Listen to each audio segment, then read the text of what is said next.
कहानी की शुरुआत में सियोग मुख्य किरदार है। उसके बेटी का जन्मदिन है। सियोग की माँ उसे बेटी को डिनर पर ले जाने के लिए पैसे देती है। सियोग को और पैसों की जरूरत है। वह अपनी माँ का एटीएम कार्ड चुराकर सारा पैसा निकाल लेता है।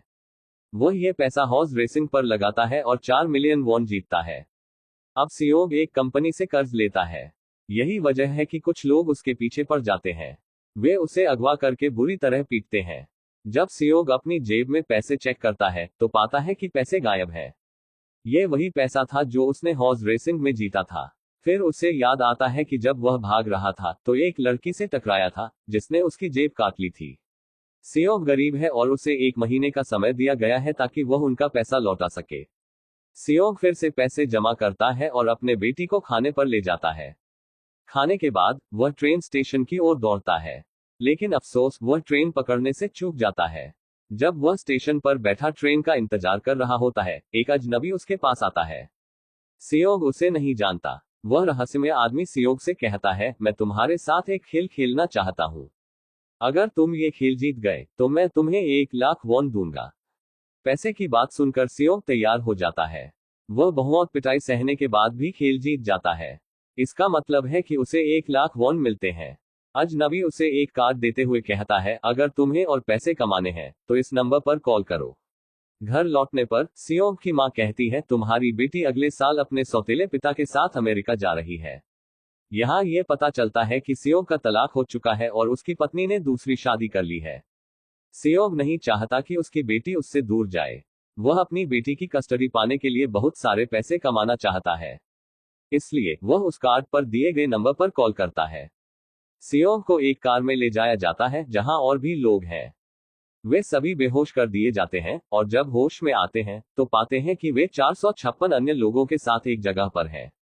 वे सभी खिलाड़ी की तरह हैं क्योंकि उन्होंने यूनिफॉर्म पहन रखी है। उस जगह का होस्ट फ्रंटमैन नाम का व्यक्ति है जो सब पर नजर रखता है। उन सभी में एक चीज सामान्य है, वे सभी भारी कर्ज में डूबे हुए हैं। सियोग प्लेयर नंबर 1 से मिलता है। वह एक बूढ़ा आदमी है जिसे ब्रेन ट्यूमर है, इसलिए उसे वहां लाया गया है क्योंकि उसकी जिंदगी खत्म होने वाली है। एक झगड़ा होता है जिसमें एक लड़की साइब्योक और एक लड़का जंग शामिल है। साइब्योक वही लड़की है जिसने सियोग का पैसा चुराया था। सियोग उसे देखकर पहचान लेता है और उससे अपने पैसे के बारे में पूछता है। इसी बीच गुलाबी यूनिफॉर्म पहने कुछ गार्ड्स आते हैं। उनके चेहरे ढके हुए हैं। गार्ड्स खिलाड़ियों से कहते हैं, आप सभी को यहाँ 6 खेल खेलने हैं। इन खेलों का विजेता बड़ी रकम जीतेगा। कॉन्ट्रैक्ट पर साइन कराए जाते हैं। कॉन्ट्रैक्ट का पहला नियम है कि कोई भी खिलाड़ी अपनी इच्छा से खेल नहीं छोड़ सकता। दूसरा नियम है कि जो खिलाड़ी खेल नहीं खेलेगा उसे खत्म कर दिया जाएगा। खत्म करना का क्या मतलब है, यह उन्हें बाद में पता चलता है।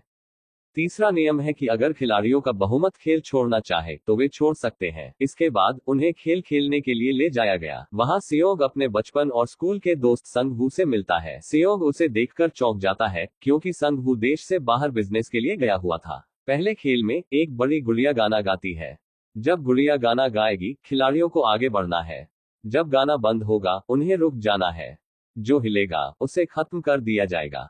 शुरुआत में सब मजाक समझते हैं, लेकिन जब एक लड़का हिलता है तो उसे गोली मार दी जाती है।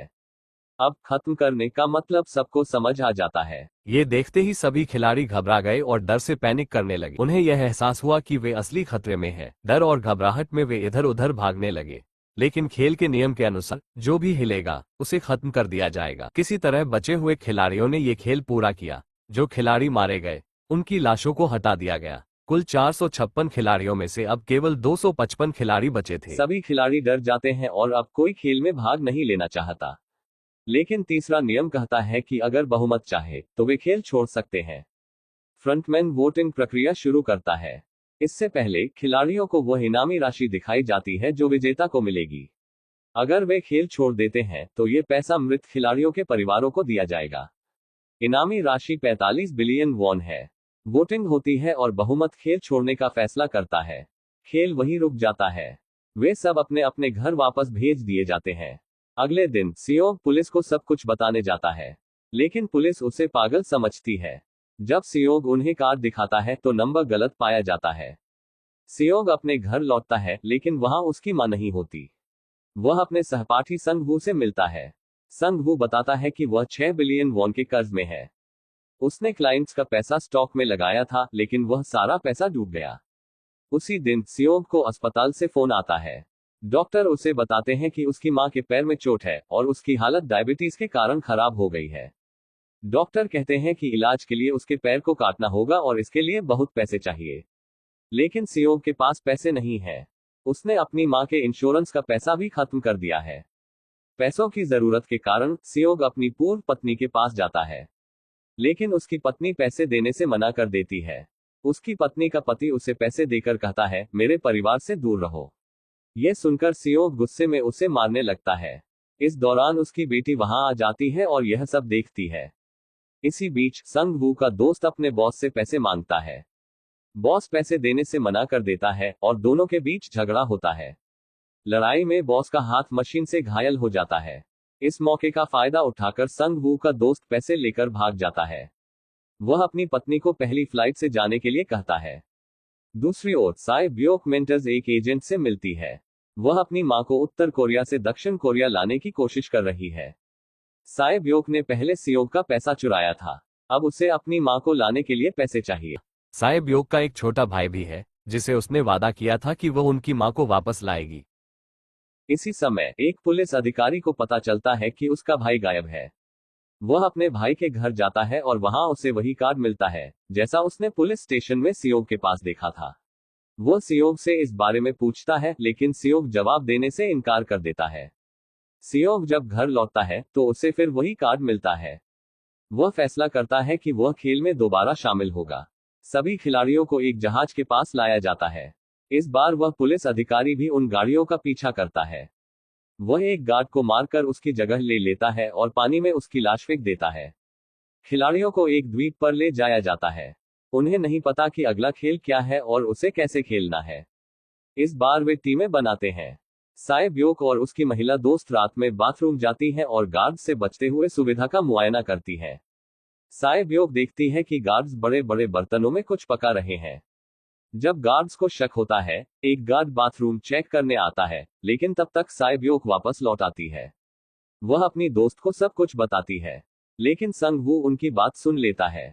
अगले दिन खिलाड़ियों को खेल के मैदान पर ले जाया जाता है। वहां 4 आकार दिखाए जाते हैं और उन्हें उनमें से एक को चुनना होता है। संग वू को पता होता है कि खेल क्या है। वह सियोग से कहता है कि सभी को अलग अलग आकार चुनने चाहिए। इसके बाद सभी को छोटे बर्तन दिए जाते हैं। उन बर्तनों में चुने हुए आकार बने होते हैं। खेल का नियम यह है कि उन्हें किसी भी तरह आकार को बाहर निकालना है, लेकिन अगर आकार टूट जाता है तो उन्हें खत्म कर दिया जाएगा। संग वू आसानी से आकार निकाल लेता है। सियोग घबरा जाता है, लेकिन अंत में वह भी यह खेल जीत लेता है। इस खेल के बाद केवल 187 खिलाड़ी बचते हैं। अगली बार उन्हें खाने के लिए ले जाया जाता है। खाने के दौरान जेंग एक लड़के से लड़ाई करता है और उसे वहीं खत्म कर देता है। खिलाड़ियों में एक डॉक्टर भी दिखाया गया है। वह गार्ड्स की मदद से मृत खिलाड़ियों के अंगों को चीनियों को बेचता है। यही कारण है कि जब भी मृत शरीरों को ले जाया जाता है, वे गायब हो जाते हैं। यह सब एक योजना के तहत हो रहा था और फ्रंटमैन को इस बारे में जानकारी नहीं थी। इसलिए उन्होंने कंट्रोल रूम में अपना आदमी बैठाया हुआ था, जो सारे वीडियो फुटेज डिलीट कर देता था। गार्ड्स डॉक्टर को पहले से ही खेलों की जानकारी दे देते थे ताकि वह बच सके। एक गार्ड डॉक्टर को बताता है कि हमने आज खिलाड़ियों को कम खाना दिया है ताकि वे आपस में लड़ें। इससे कमजोर खिलाड़ी बाहर हो जाएंगे। इसके साथ ही गार्ड डॉक्टर को अगले खेल के बारे में बताता है। अब लाइट्स बंद होने में केवल 30 मिनट बचे थे। संग वू को पता था कि सियोग की टीम कुछ बेवकूफी कर सकती है। वह अपनी टीम को बुलाकर शांत रहने के लिए कहता है। डॉक्टर खिलाड़ी जेंग की टीम में शामिल हो जाता है। डॉक्टर जेंग को अगले खेल के बारे में जानकारी देता है। लाइट्स बंद हो जाती हैं और जेंग अपनी टीम के साथ सभी को मारता पीटता है। एक लड़की को खत्म करने के बाद जेंग साय ब्योक को खत्म करने की कोशिश करता है, लेकिन सियोग साय ब्योक को बचा लेता है। इसके तुरंत बाद गार्ड्स आ जाते हैं और सभी को रोक देते हैं। अब केवल 80 खिलाड़ी बचे हैं। इसके बाद उन्हें तीसरे खेल के लिए ले जाया जाता है। इस बार उन्हें 10 खिलाड़ियों की टीम बनानी होती है। सभी अपनी अपनी टीम बनाते हैं। जेंग को अगले खेल के बारे में जानकारी थी, इसलिए उसने अपनी टीम में साय ब्योक की दोस्त को शामिल नहीं किया। उसने अपनी टीम केवल पुरुष खिलाड़ियों से बनाई। संग वू भी अपनी टीम बनाता है, लेकिन जब उन्हें एक और खिलाड़ी की जरूरत पड़ती है तो सायब्योक की दोस्त उनकी टीम में शामिल हो जाती है। ये खेल टग ऑफ वॉर था। इसका नियम ये था कि उन्हें सामने वाली टीम को गिराना था। खेल शुरू होता है और जेंग की टीम आसानी से जीत जाती है। अब संगवू की टीम की बारी थी। प्लेयर नंबर 1, जो कि बूढ़ा आदमी है, कहता है, मैंने अपनी जिंदगी में बहुत टग ऑफ वॉर खेले हैं। वह सभी को बताता है कि यह खेल कैसे जीतना है। किसी तरह वे ये खेल जीत जाते हैं। इसके बाद लाइट्स फिर से 30 मिनट के लिए बंद कर दी जाती है। संगवू अपनी टीम से कहता है कि वे सतर्क रहें। वे बारी बारी से पहरा देने का फैसला करते हैं। दूसरी तरफ डॉक्टर और गार्ड्स मृत खिलाड़ियों के अंग निकाल रहे होते हैं। गार्ड नंबर 28 और 29 इन अंगों को डिलीवर करने के लिए निकलते हैं। वे एक मृत शरीर के बारे में बात करते हैं जिसके पास केवल एक किडनी थी और उसे ज़ॉम्बी कहते हैं। गार्ड नंबर 29 कोई और नहीं बल्कि वही पुलिस अधिकारी होता है जो गार्ड के भेष में वहां पहुंचा था। वह देखता है कि वे उसके भाई के बारे में बात कर रहे हैं क्योंकि उसके भाई के पास भी केवल एक किडनी थी। गार्ड नंबर 28 और 29 अंगों को डिलीवर करने के लिए निकलते हैं। रास्ते में पुलिस अधिकारी को सुरंग में एक बम दिखाई देता है। गार्ड नंबर 28 उसे बताता है कि जब वे यहां से बाहर निकलेंगे तो यह जगह उड़ा दी जाएगी। अधिकारी नंबर 28 से और जानकारी लेने की कोशिश करता है। गार्ड नंबर 28 को उस पर शक हो जाता है। वह अधिकारी से कहता है कि अपना चेहरा दिखाओ। अधिकारी जैसे ही अपना चेहरा दिखाने लगता है वह उस पर बंदूक तान देता है। अधिकारी उससे पूछता है, वह एक किडनी वाला व्यक्ति कौन है जिसे तुम लोग ज़ॉम्बी कहते हो? नंबर 28 बताता है कि वह एक लड़की थी। वह ये भी कहता है कि पूरी जानकारी लीडर के रूम में है। वहां सभी डेटा मौजूद है। इसके बाद अधिकारी नंबर 28 को खत्म कर देता है। दूसरी ओर डॉक्टर गार्ड से अगले खेल के बारे में पूछता है, लेकिन इस बार गार्ड्स को भी खेल की जानकारी नहीं होती। डॉक्टर गुस्से में आ जाता है। वह एक गार्ड पर हमला करता है और उसे खत्म करने के बाद भाग जाता है। डॉक्टर भागने की कोशिश करता है लेकिन एक गार्ड उसका पीछा करता है और उसे खेल के मैदान तक ले जाता है। गार्ड डॉक्टर को फंसाने की कोशिश करता है और उसे खत्म करने वाला होता है। तभी फ्रंटमैन वहां आ जाता है और गार्ड को खत्म कर देता है। इसके बाद फ्रंटमैन डॉक्टर को भी मार देता है। रास्ते में फ्रंटमैन को गार्ड नंबर 28 की लाश मिलती है। उसे यह एहसास हो जाता है कि सुविधा के अंदर कोई और भी मौजूद है। इस दौरान पुलिस अधिकारी लीडर के रूम तक पहुंच जाता है। वहां उसे एक कमरा मिलता है जिसमें हर खिलाड़ी और विजेता का रिकॉर्ड मौजूद है। वह रिकॉर्ड चेक करता है और पाता है कि उसका भाई भी इन खेलों का विजेता रह चुका है। खिलाड़ियों को चौथे खेल के लिए ले जाया जाता है। इस बार उन्हें अपने पार्टनर चुनने के लिए कहा जाता है। सभी खिलाड़ी अपने अपने पार्टनर चुनते हैं। सायब्योक की महिला दोस्त भी अपने लिए एक पार्टनर ढूंढने की कोशिश करती है लेकिन कोई भी उसके साथ जोड़ी बनाने के लिए तैयार नहीं होता। हर खिलाड़ी को 10 कंचे दिए जाते हैं। इस खेल का नियम यह है कि खिलाड़ी को अपने पार्टनर के सभी कंचे लेना होगा, लेकिन बिना किसी जोर जबरदस्ती के। जिस खिलाड़ी के पास कोई कंचा नहीं बचेगा वह खत्म कर दिया जाएगा। संगवू और सियोग का दोस्त एक खेल खेलते हैं जिससे इवन और ऑड कहा जाता है। इसमें उन्हें अपने सामने वाले खिलाड़ी के हाथ में कंचों की संख्या का अंदाजा लगाना होता है। सियोग का दोस्त संगवू से सभी कंचे जीत लेता है। इस वजह से संगवू के पास आखिरी राउंड में केवल एक कंचा बचता है। संगवू जानता है कि अब उसकी जिंदगी खत्म हो जाएगी। वह सियोग के दोस्त को धोखा देता है और उसे विश्वास दिलाता है कि अगर कोई एक हार जाएगा तो उनका खेल फिर से शुरू होगा। संगवू चुपके से सियोग के दोस्त के कंचे बदल देता है। इसके बाद वह कंचे गार्ड को देकर सुरक्षित निकल जाता है। जब सियोग का दोस्त अपने कंचे चेक करता है तो उसे उनमें पत्थर मिलते हैं। दूसरी ओर प्लेयर नंबर 1 बूढ़ा आदमी की हालत खराब होती है। वह इधर उधर भाग रहा होता है। सियोग उसे खेलने के लिए तैयार करता है। वे भी इवन और ऑड का खेल खेलते हैं।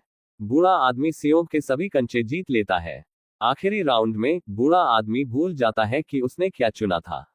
सियोग इसका फायदा उठाकर उसके कंचे ले लेता है, लेकिन बूढ़ा आदमी चतुर होता है और एक कंचा अपने पास बचा लेता है। वह फिर से इधर उधर भटकता है। सियोग उससे फिर से खेलने की गुजारिश करता है। बूढ़ा आदमी कहता है, मुझे पता है कि तुमने धोखे से मेरे कंचे लिए। मैं सब जानता था लेकिन मैंने मूर्ख बनने का नाटक किया। यह सुनकर सियोग को उस पर दया आ जाती है और वह उसे उसके कंचे लौटा देता है। उधर सायब्योक और उसकी महिला दोस्त भी एक खेल खेलती है। उनका खेल यह है कि जो खिलाड़ी कंचे दीवार के सबसे पास फेंकेगा वह जीत जाएगा।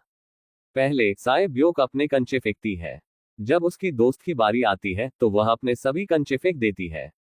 यह देखकर साए ब्योक अपनी दोस्त से कंचे फिर से फेंकने को कहती है, लेकिन उसकी दोस्त मना कर देती है और कहती है, साए ब्योक, मैं अकेली हूं, मेरे पीछे कोई नहीं है। लेकिन अगर तुम्हारे साथ कुछ गलत होता है तो यह अच्छा नहीं होगा। तुम्हारा बड़ा भाई तुम्हारा इंतजार कर रहा है। इस तरह साए ब्योक की दोस्त खेल हार जाती है और उसे खत्म कर दिया जाता है। सभी खिलाड़ी अपने कमरे में लौट आते हैं। जेंग ये नोटिस करता है कि साए ब्योक की दोस्त अब नहीं है और वह शांत बैठी है। यहाँ ये भी दिखाया जाता है कि साए ब्योक की दोस्त और जंग पहले दोस्त थे। इस दौरान फ्रंटमैन को एक मृत शरीर के पास पुलिस अधिकारी का आईडी कार्ड मिलता है। उसे समझ में आता है कि पुलिस अधिकारी अब भी सुविधा के अंदर मौजूद है। फ्रंटमैन को यह भी पता चलता है कि वीआईपी मेहमान सुविधा में पहुंच चुके हैं। वह सभी वीआईपी मेहमानों का स्वागत करता है। वीआईपी को एक शानदार कमरे में ले जाया जाता है जहां वे खेल देखने के लिए बैठते हैं।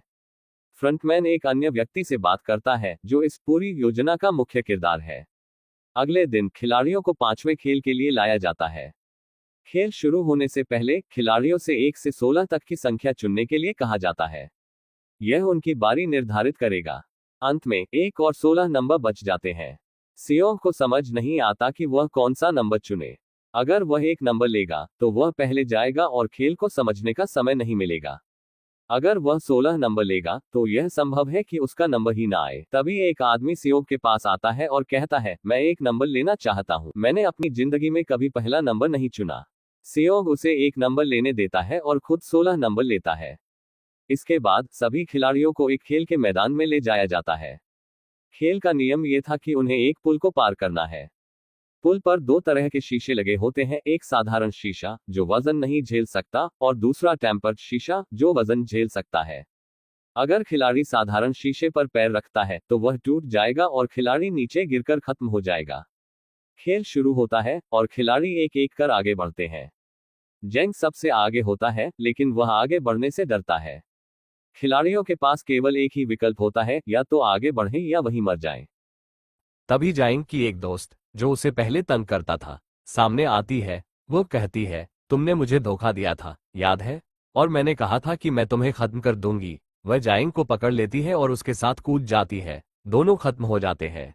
एक अन्य खिलाड़ी जो कांच की फैक्ट्री में काम करता था टेम्पर्ड शीशे को पहचान लेता है।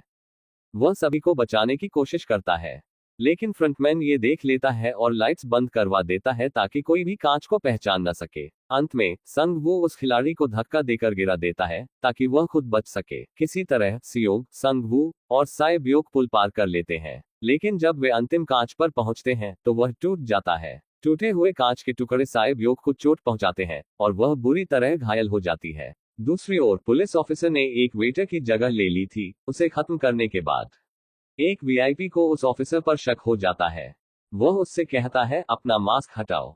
ऑफिसर जवाब देता है, ठीक है, लेकिन मैं मास्क अंदर जाने के बाद हटाऊंगा। ऑफिसर वीआईपी के साथ अंदर जाता है। अंदर जाने के बाद ऑफिसर वीआईपी को बेहोश कर देता है।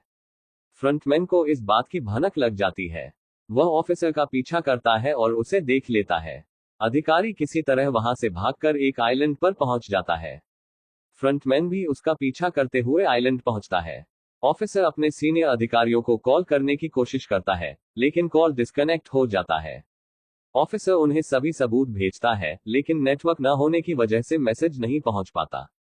फ्रंटमैन आखिरकार ऑफिसर को पकड़ लेता है और उसे अपने साथ चलने को कहता है, लेकिन ऑफिसर फ्रंटमैन पर गोली चला देता है। फ्रंटमैन जब अपना मास्क उतारता है तो अधिकारी देखता है कि वह और कोई नहीं बल्कि उसका अपना भाई है। फ्रंटमैन यानी ऑफिसर का भाई ऑफिसर को गोली मार देता है। ऑफिसर पानी में गिर जाता है। साए ब्योक कांच के टुकड़ों की वजह से गंभीर रूप से घायल हो जाती है और खून बहने लगता है। इसके बाद बचे हुए 3 खिलाड़ियों सियोंग, संग वू और साए ब्योक को एक शानदार डिनर पर ले जाया जाता है। उनके सामने एक टेबल पर खाना और एक एक चाकू रखा जाता है। यह स्पष्ट था कि रात में उनमें से कोई एक दूसरे को मारने की कोशिश करेगा। खाना खत्म होने के बाद साए ब्योक की हालत और खराब हो जाती है। सियोंग उसे देखता है और उससे कहता है, डरने की कोई बात नहीं है। हम संग वू को हरा देंगे और यह खेल खत्म करेंगे। फिर हम दोनों इनाम की रकम बांट लेंगे। साय ब्योक सियोग को बताती है कि उसका एक बड़ा भाई है जिसे उसने अनाथालय में छोड़ा था। वह सियोग से वादा लेती है कि अगर वह बच गया तो वह उसके भाई का ख्याल रखेगा। साय ब्योक की हालत इतनी खराब हो जाती है कि उसे डॉक्टर की जरूरत होती है। सियोग उसकी मदद के लिए गार्ड्स को बुलाने जाता है, लेकिन जब वह वापस आता है तो देखता है कि संग वू ने साय ब्योक को मार दिया है। सियोग ये देखकर गुस्से में आ जाता है, लेकिन कुछ नहीं कर पाता क्योंकि अगला और आखिरी खेल शुरू होने वाला होता है। अगले दिन खिलाड़ियों को छठे और अंतिम खेल के लिए ले जाया जाता है। ये स्क्विड गेम था। खेल का नियम था कि 2 खिलाड़ियों में से जो भी जीवित बचेगा वह विजेता बनेगा। सियोग और संग वू के बीच एक जबरदस्त लड़ाई होती है। लड़ाई के दौरान सियोग संग वू को हरा देता है और खेल खत्म करने का फैसला करता है। वह नियम 3 अगर बहुमत चाहे तो खेल रोका जा सकता है का इस्तेमाल करते हुए संग वू को जीवित रखने की कोशिश करता है, लेकिन संग वू अपने आप को खत्म कर लेता है। वह कहता है, तुम जीतने के लायक हो, मेरी मां का ख्याल रखना। संग वू की मौत के साथ सियोग खेल का विजेता बनता है। फ्रंटमैन सियोग को बधाई देता है और कहता है, तुमने बहुत अच्छा खेला, लेकिन मैं तुमसे यह उम्मीद नहीं कर रहा था। इसके बाद सियोग को घर छोड़ दिया जाता है। सियोग के पास एक एटीएम कार्ड होता है जिसमें उसकी जीती हुई पूरी रकम ट्रांसफर की गई होती है, लेकिन जब वह घर पहुंचता है तो देखता है कि उसकी मां मर चुकी है। 1 साल बाद सियोग की हालत और खराब हो चुकी है। वह नशा करने लगता है और उसने अपनी जीती हुई रकम का एक भी पैसा इस्तेमाल नहीं किया। एक दिन एक महिला जो फूल बेच रही होती है सियोग को वही कार्ड देती है जो उसे खेल में शामिल होने के लिए दिया गया था। कार्ड पर एक नया पता लिखा होता है। सियोग उस पते पर जाता है और देखता है कि प्लेयर नंबर 1 यानी वह बूढ़ा आदमी जिंदा है। वह बताता है कि उसने ये खेल अपने क्लाइंट्स के साथ मिलकर बनाया था। उसका कहना था, मैं अपनी जिंदगी से थक चुका था। मैंने इन खेलों को इसलिए बनाया ताकि मैं लोगों को मरते हुए देखकर मजा ले सकूं, लेकिन हमने किसी को इसमें भाग लेने के लिए मजबूर नहीं किया। वह आगे कहता है, तुम्हारे पास जो पैसे हैं वे मेरे हैं, लेकिन अब वे तुम्हारे हैं। ये कहते ही बूढ़ा आदमी मर जाता है। इसके बाद सियोग साय ब्योक के छोटे भाई को अनाथालय से लेता है और उसे संग वू की मां के पास छोड़ देता है। वह उन्हें एक बैग भरकर पैसा देता है और कहता है कि इस बच्चे का ख्याल रखें। सियोग ट्रेन स्टेशन पर होता है जहां वह उसी अजनबी व्यक्ति को देखता है जिसने उसे पहली बार खेल में शामिल किया था। सियोग उसे पकड़ने की कोशिश करता है, लेकिन वह भाग जाता है। इसके बाद सियोग कार्ड पर दिए गए नंबर पर कॉल करता है और पूछता है, तुम लोग ये सब क्यों कर रहे हो? दूसरों की जिंदगी से क्यों खेल रहे हो? उधर से जवाब आता है, सियोग, अगर तुम जिंदा रहना चाहते हो तो प्लेन पर चढ़ जाओ। सियोग प्लेन पर चढ़ने के बजाय घूमकर वापस चल देता है। ये कहानी यहीं खत्म होती है।